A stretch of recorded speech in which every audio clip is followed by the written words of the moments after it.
Welcome to the Slava Heroyam podcast. I'm Travis Hightower, and I'm doing this for the first time on my own today. Today we'll have a topic, the main topic that we're going through we're going to be talking about some of the Foreign Legion heroes from the United States and Canada, and how you can help them out. I have a few good stories to talk about, and they're positive ones. But first, we'll talk a little bit about the news and catch up on some of our other subjects. So, I'm not going to read the news or review the news here. My focus is on the smaller individual stories. I'm curious if anyone is watching in chat yet on either YouTube or Facebook Live or on Substack. Looks like all three are active. If not, or if you are, make a comment and I can share that on the screen and I'll try to answer any questions that come up. Some of the things that have been in the news is the exchange back and forth where Ukraine blew up Russian oil refineries, and of course, Russia attacked Ukraine and Kyiv in particular again, but they're also attacking all over the place. And it was kind of poo-pooed at the White House as kind of a, well, yeah, they're at war, they're shooting at each other. I think most common sense people understand the difference between attacking an industrial center of gravity or directly attacking American, targets, as was done to that electric parts company. So if you're a person that is like, this is their war, it's over there, that's fine, in this sense. But you can't go telling Ukraine how to fight their war if you're not going to support them. And I'm seeing a lot of people both saying, hey, Ukraine, don't do that. But also, I'm not going to help you with your cause. And so those 2 points of view very much conflict. So pick one. But everybody should be on the side of humanitarian crises. There are two going on in the world right now. I am only really an expert in one of them, this one. That's why I run a podcast about it.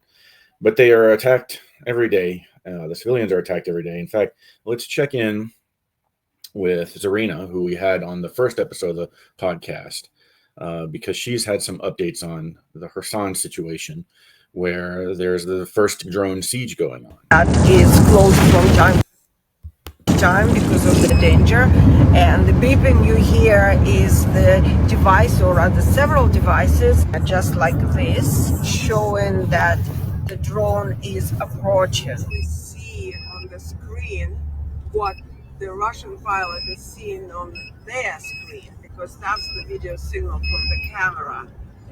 And we really don't want to see the picture well, because that means that it's coming close to us. Here it goes. We see the drone, and the drone sees us. But we are now driving through the tunnel, so hopefully we are okay.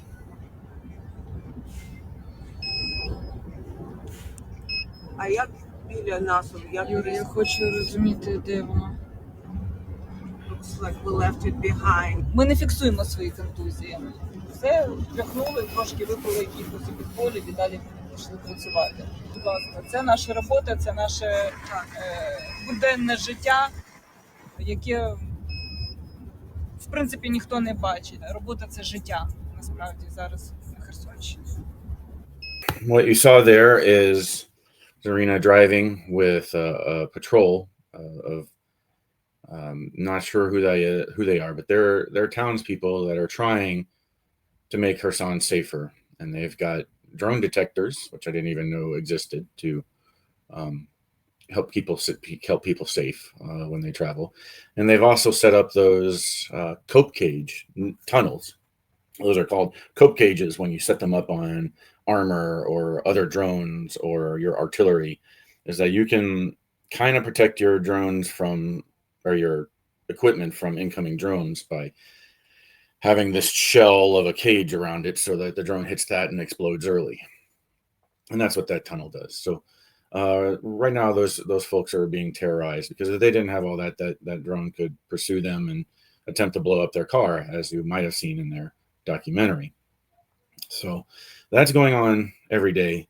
The other big bit of news was this: you had a tactical situation where it looked like Russia was going to break through with basically a motorcycle brigade.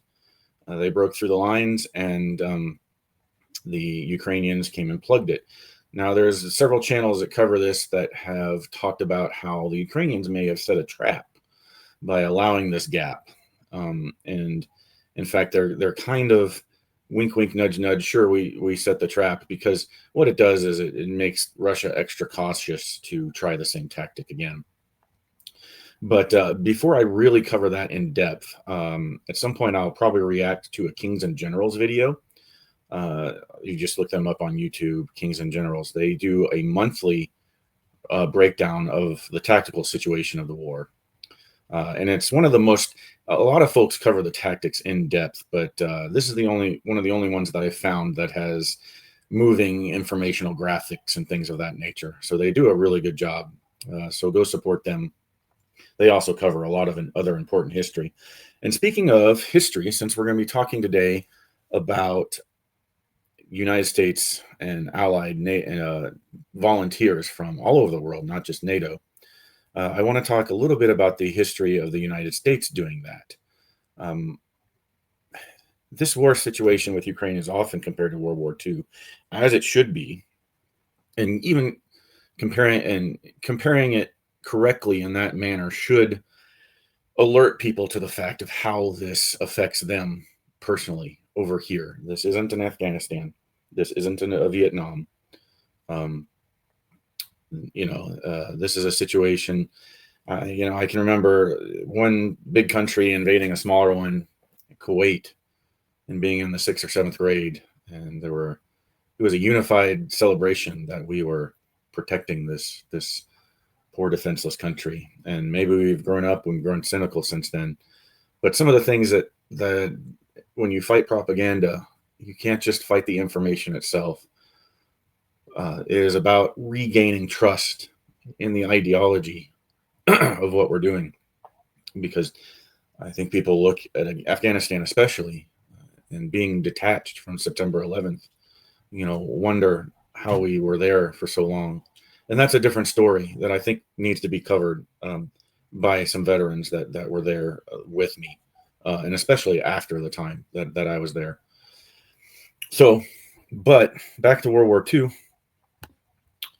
you had, this is from the movie Pearl Harbor, you had 3 American squadrons formed called Eagle Squadrons. And, oops, am I even sharing this? Yep. See, got to get better at this. I am not sharing it. There we go. Okay. So this is not going to have sound. But 3 Eagle Squadrons, they were called Eagle Squadrons, and they were part of the Battle of Britain, all Americans. They were not approved by the president to be there, but they joined the British and they helped win that battle. They went on to fight in the rest of the war, of course, but they would have kept fighting even if the United States did not join completely. So that is a similar situation with Britain, of people that believed and saw that we should be involved, when really the nation didn't want to get involved at that time. Whenever you have a big ocean in the way, even in today's world, it can seem like, it doesn't involve you. And there are economic aspects that always take a while to hit before anybody would make the realization. But you also have to have leaders that will explain the economic impact, the social impact, the world impact, the humanitarian impacts to you. Or you're going to have to be relying on people like Zarina, who are really there to show you the truth of what's going on. So Eagle Squadron, that's a straightforward example. A less straightforward example were the Flying Tigers. Everyone's heard of Chenault and the Flying Tigers, I hope, if you're used to any type of World War II history. This is a good coverage by the History Channel here. And the thing about the Flying Tigers is, at first they were considered mercenaries where the other soldiers weren't. But then they were secretly approved by the president of the United States, something that hasn't happened for Ukraine. And we'll get into that in a little bit. But for the Flying Tigers, they were a super secret squirrel operation. The president sent them in. Their P-40s were old, out of date equipment. That sounds familiar, doesn't it? And they took the fight to the Japanese and probably kept China from falling to Japan with their efforts. But the Flying Tigers, of course, were then recognized as an official unit after the U.S. declared war. But before that time, they were very unofficial. The public really didn't know about them. So that brings us to this situation where if you ever hear of the servicemen and women that have gone to Ukraine to serve in either a humanitarian capacity or as a warrior, and you hear them referred to as a mercenary, that's propaganda right there. You can start to weed out who you should listen to and who you probably shouldn't be listening to if they are not calling them by what they really are, which is volunteers. And the way we know that they're volunteers is the way that they get there. But first, I want to talk about what the United States has officially allowed as far as personnel besides weapons. In November 2024, Biden allowed contractors. Now, a lot of people think of military contracting and the military industrial complex as all these big companies, like the ones that have all the monopolies. And there are huge companies, and they are absorbing each other. That's something we need to look at in the future.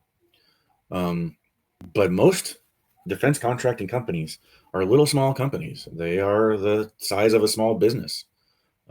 They are privy to the same rewards that some administrations and some Congresses, bipartisan, by the way, have awarded small businesses. We could talk about how small businesses are in trouble right now, or in more trouble than they would be even under a typical conservative administration, but that's not this channel. What I do want to highlight is that when we started sending defense contractors over there, some of the contractors decided it wasn't enough to build weapons and help innovate weapons. They wanted to join the fight.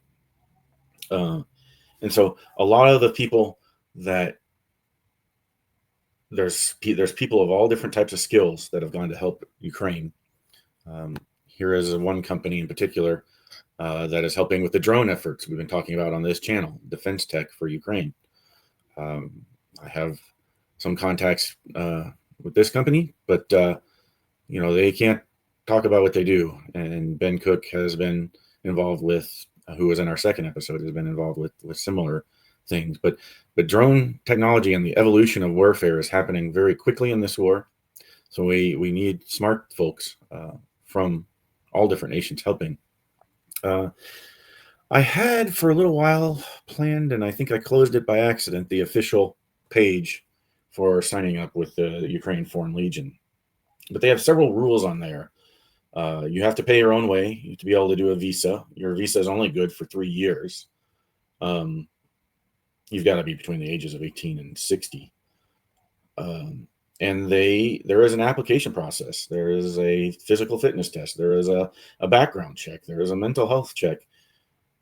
They've done all these things. So when you hear about the conscription type debate within Ukraine, there are units with both foreign and Ukrainian well-trained soldiers with people waiting in line to join those units. I've seen a lot of podcasters successfully do this, so you'll have to let me know if this is a good idea to kind of read someone's story and kind of react to it. When Canadian Mac Hughes appeared in Raw Travel TV's documentary, My Summer in Ukraine, he was a humanitarian volunteer. So in this case, rather than a contractor, a humanitarian volunteer, working alongside his father, Paul, at the NGO Paul had founded, Hugs Ukraine, helping Ukraine grassroots support. We've talked about a lot of grassroots aid programs in the past. Keep in mind this one. Anyway, so you have this guy, humanitarian mission. After witnessing atrocity committed by the Russian, I like to spell Russia that way right now too, with the 2 Z's, war machine against Ukrainian civilians, Mac decided to join the fight.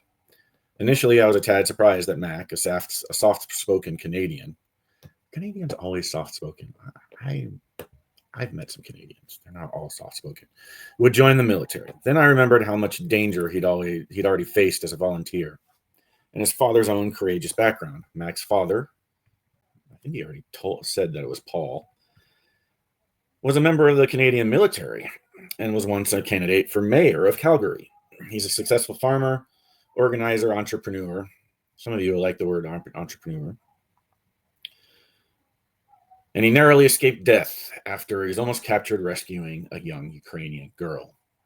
If it happened later in the war, he probably would have been tortured and killed. Now, why is that?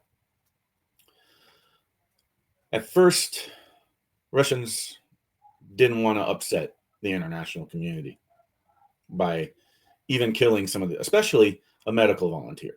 They probably didn't have too much trouble killing an American warrior who had joined the fight, or even a Colombian or Canadian, anywhere they're from. They probably treated them only slightly better if they were taken prisoner. But the 2022, 2023, you would have gotten some countries mad. And if you get certain countries mad enough, you're awakening a sleeping giant. So he's captured and released. If it had happened this year, when nobody cares about the war, he'd be dead. It's just how it is. Paul founded Hugs shortly after the full-scale invasion. This article is a little bit repetitive. I didn't realize that when I first picked it up. And he makes a personal trip each year to Kharkiv, Ukraine, 2023, 24, 2025. Like his father, Mac is of tough, resilient, stubborn stuff, and he would need to be. About 3 months into his service as a drone pilot, okay, you sort of think of drone pilots as being a little bit safer, further from the front. Not always. Mac and his team were hit with 3 massive Iranian-made Shahad drones. Biden, when he allowed U.S. contractors, the North Koreans, Iranians, Indians, they were already way ahead of us, actually, helping Russia. The Biden administration was very reactionary, helping piecemeal, which was better than nothing. But a leader needs to convince, as I said, the American public and combat the disinformation. We've been very bad at combating the distrust and earning more trust. Mac's foot was pinned under a truck. So they get hit by this big drone. Truck rolls over, pins him. A puddle of flaming diesel formed next to the truck and began moving toward him. Couldn't free his foot, and it looked like the end of the road. His teammates were also injured, but were trying to lift the truck off of him just as Mac caught on fire. As they worked to free him, Mac was in agony and begged them to shoot him. But a final miraculous push freed his foot, and they were able to extinguish Mac and evacuate him. He has 2nd and 3rd degree burns from the waist down. I was able to visit Mac twice. This is Robert Rose, who is someone like me, veteran who cares, that started telling the truth as often as he could. You can find him on Instagram and LinkedIn. I'm reading this from LinkedIn because the next person that I'm going to talk about connected me here. I was able to visit Mac twice in the Kyiv hospital in July. Mac was in good spirits, considering what he'd been through. And I'm happy to report that after multiple skin grafts and physical therapy, his recovery is going well. He's in a wheelchair, and he's even taken a few tentative steps, despite the bottom of his feet with 3rd degree burns. Ouch. He lost everything in the attack: his laptop, phone, personal belongings, and his recovery will be long, arduous, and expensive. you'd like to help Mac, please visit this link. You can learn more about or support the excellent work that Hugs is doing at this link. And I do want to share with you guys another video. So we'll add this. Day in rehabilitation after nearly 2 months in hospital. The 23-year-old from Calgary is learning to walk again after he was wounded in a drone attack in southeastern Ukraine on Canada Day. Big explosion, trapped under a vehicle, burnt legs, and my teammates pulling me out of the fire. They're all the way up to here. Third-degree burns cover half of his legs, and the upper part is raw from where skin was taken for grafts. Matt came to Ukraine in 2022 and volunteered alongside his father, Paul. They set up Hugs, a humanitarian group based in Kharkiv, but Mac wanted to do more. He joined the Ukrainian military, and on July 1st, he says his vehicle was hit by a Shahed drone. I knew that call when I looked at the phone. It was like 4:20, and somebody's calling me from an unknown number. You just have that. It's you in the gut right away. And his father has barely left his side since. Everybody's proud of you, son. Everybody's proud of you. Everybody's cheering you on. Mac is exhausted, and not just from the physical pain. As he lay in his hospital bed in Kiev in July, the sounds of the record-breaking drone attacks in that city gave him flashbacks. Still to this day, it rings through my head sometimes, and it's hard. But Mac feels grateful because he will be able to walk on his own again. And the cherished tattoo, which he got during his first year in Ukraine And Canada combined, and is still very much intact. I thought that my arm, the tattoo was going to be burnt, but they took the bandage off, and I was like, the first thing I said is, Ukraine always survives. Well done, son.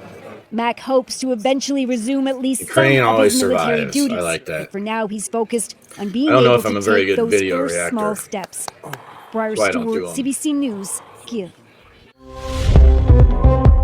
But so there's his story. It's just one story of hundreds. Not everyone's wounded, but he's not. This isn't officially supported by either of our governments. So, will they get the same hero's welcome that our veterans traditionally do these days? I'm very thankful that veterans are still revered. But are we trusted, especially those of us that work in the intel community? Seems like we need to earn the trust back, and we need to figure out where it went, so that people that are experts in these fields will be listened to and trusted over, say, a Tucker Carlson or somebody like that. Or, people trying to make a name for themselves. Sometimes, anyway. The other person that I want to share is his story did start out with defense contracting, Daniel. So Daniel Connery is a story of another story of he can't really talk about what he's doing, but what he has been a real advocate for is what I want to talk about at the end of this is there are all kinds of ways to donate and support these soldiers, especially the wounded ones. There are always Wounded Warrior projects to be supporting. But if you're looking for recently wounded people, this is where they're at. And these Americans, these Canadians, they don't feel like they're just fighting for Ukraine. They're fighting for you, the same way they were when we were officially fighting in Afghanistan. That is their ideology. So if you appreciate the ideology that they believe they're fighting for you, then I think you should consider helping them, as I have. So we'll talk about Protect a Volunteer and the organization that Daniel has been supporting in just a minute. But it's very international. You'll see all these countries. Whoopsies. See, I keep forgetting to add things to the stage. All right.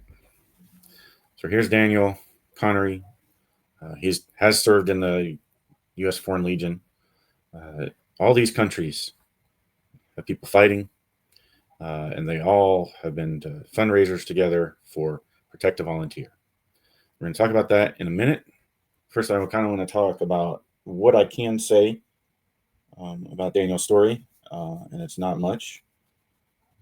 He went there as a military contractor and has been helping Ukraine like so many other people that I've been talking to. And but he joined as a soldier as well later on after he saw what was going on firsthand, the atrocities, the way the prisoners come back, the way the Russians take no prisoners, the way that I think Daniel might have been one of the folks that have talked about seeing being in the battlefield and seeing Russian soldiers get up to retreat and their officers shoot them. You know, that's World War I, World War II type stuff that you think about and like, wow, I'm glad we're not that way anymore. Well, some things are that way, and they return. The thing about history repeating itself is we let it, you know. So let's not let it. Daniel's trying not to let it. But the political situation is volatile. Last night, I had a bittersweet send-off, he says, and I'm still a bit shocked. After recently recommitting to protect and train our international volunteer defenders in Ukraine, I was, with genuine apologies, asked to depart the GUR Legion. I know others, especially Americans in sensitive roles, have faced similar endings, though I can't say whether it's sad but understandable policy in the light of Friday, or the military Soviet cultural regression warned by Ukrainian commanders, such as former Lieutenant Colonel Kratovich. So the Lieutenant Colonel Kratovich is the former commander of the Ukrainian elite fighting force. I see if people were here in the chat, they could help correct me, but it doesn't look like anyone's watching. So I'll put some text up when I remember what that unit is called.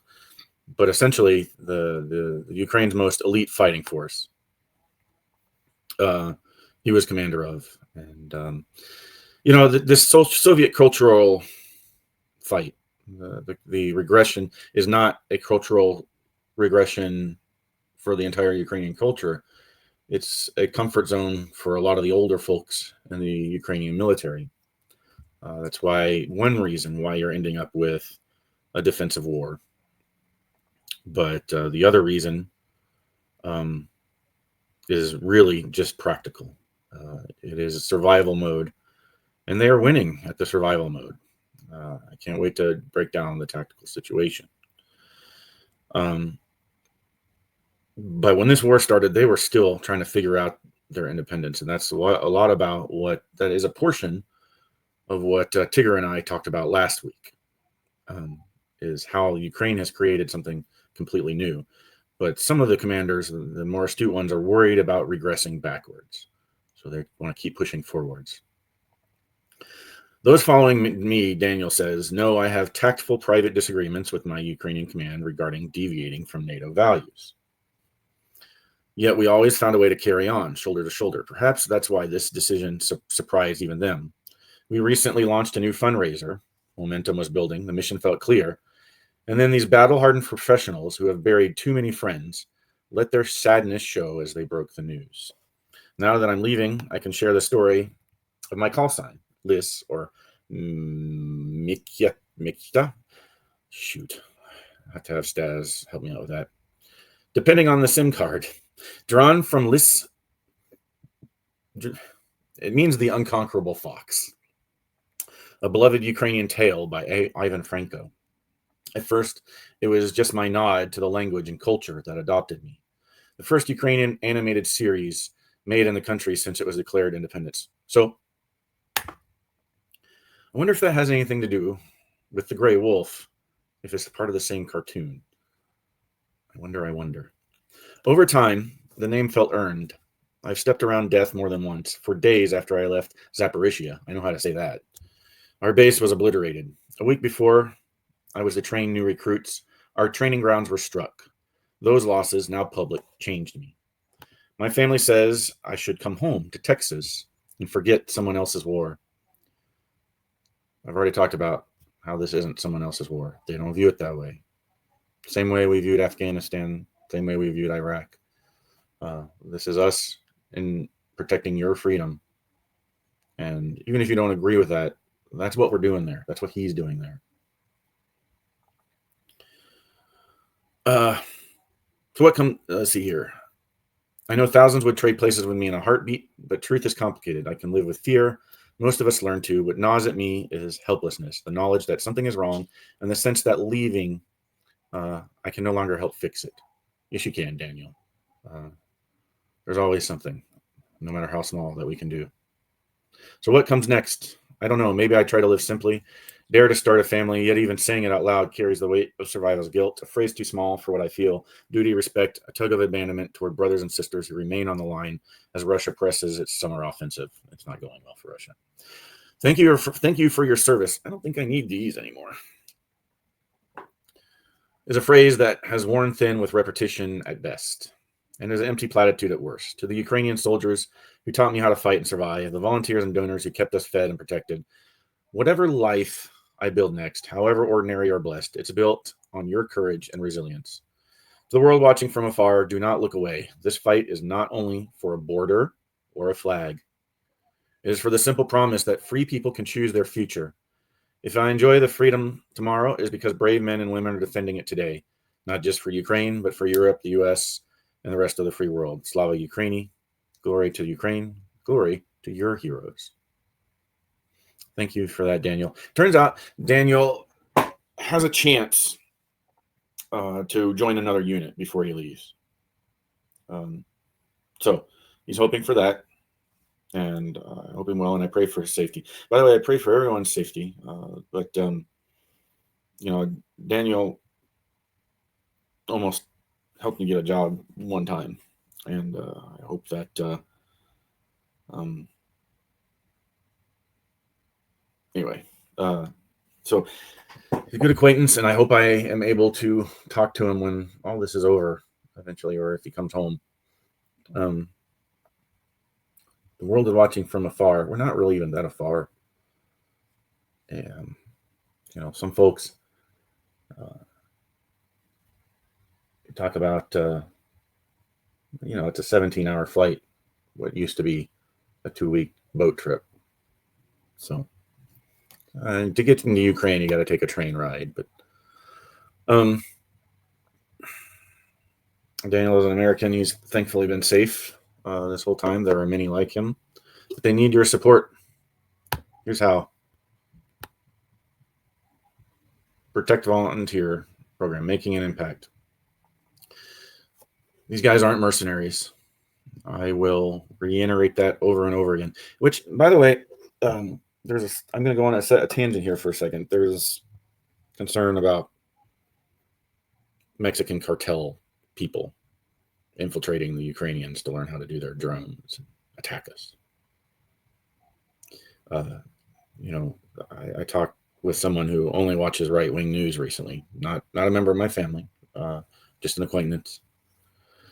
And he said something to the effect of, hey, I don't hear much about the Ukraine war anymore. You're doing a podcast? Is anyone even really interested in that? I said, yeah.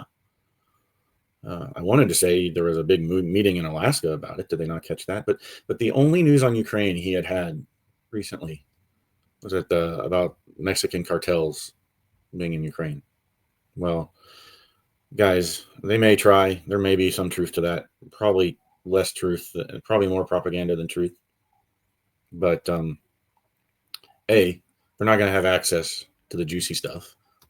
Anything they can learn in Ukraine, they can already learn home with any kid's toy drone. That's just something that every government is going to have to learn to deal with very quickly. And I'm in a business that is helping to accomplish that.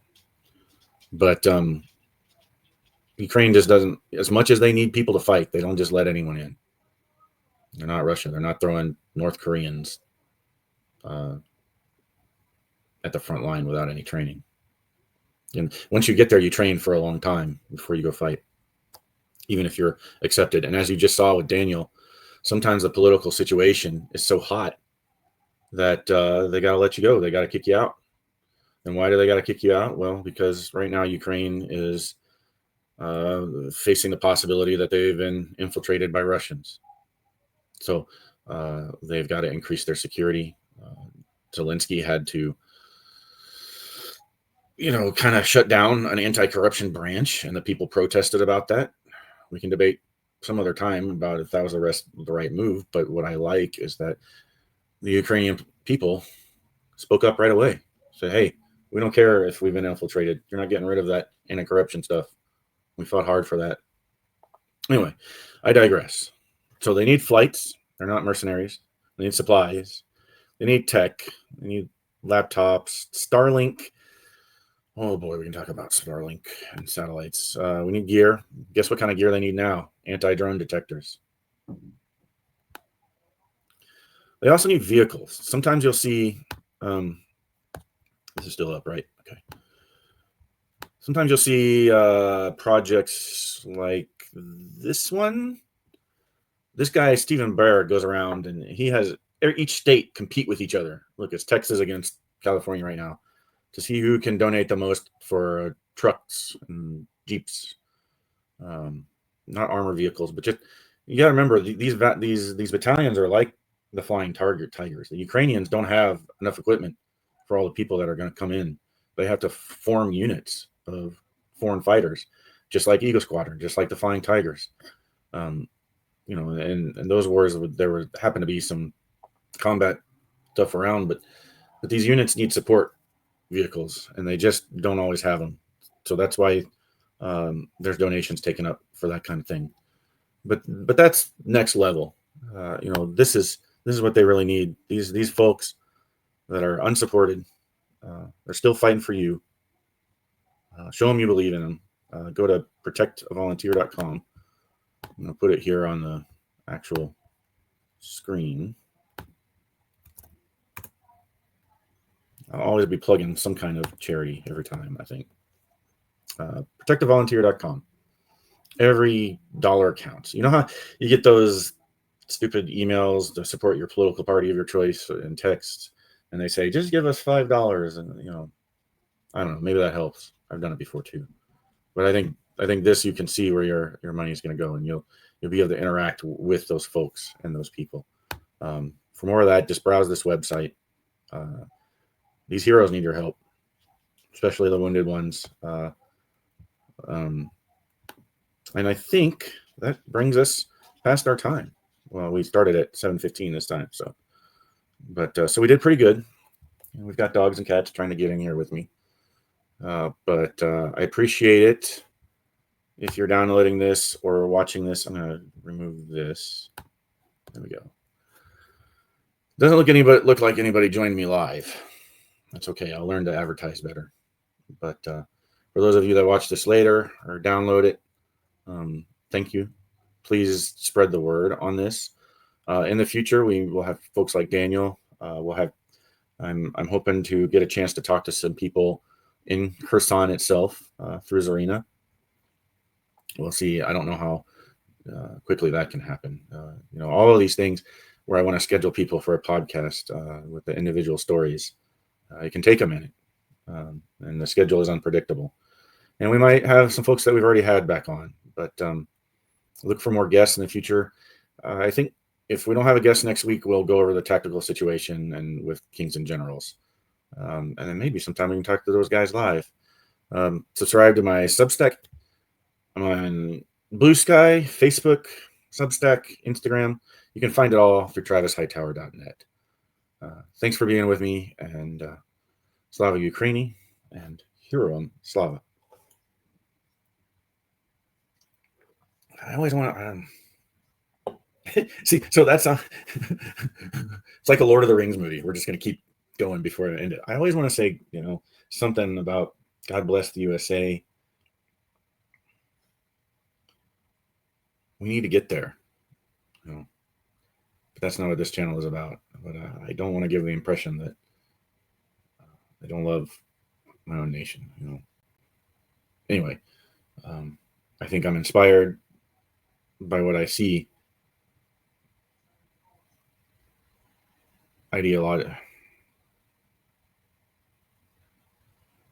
I'm inspired by what I see in another nation, but it really isn't as far as we all think. Is that a good way to end it? Maybe. All right. How about I just say see you next time? See you next Thursday, everyone.